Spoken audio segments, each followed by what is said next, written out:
से core commander के साथ इंटरेक्शन था जिसमें मिसकंसेप्शंस थे मीडिया की वजह से, वो आज हमारे यहाँ पे क्लियर हुए हैं।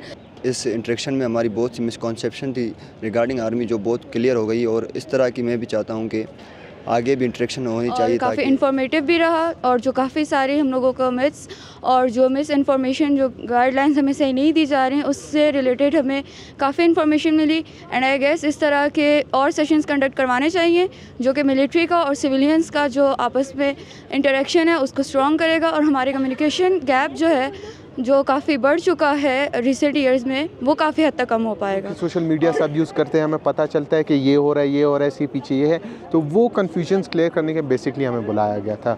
और ये इन्फॉर्मेशन, ये सेशन बहुत इन्फॉर्मेटिव रहा हमारे लिए, हमने बहुत कुछ सीखा और हमें ये पता चला कि आर्मी हमारी दोस्त है, न कि हमारी दुश्मन।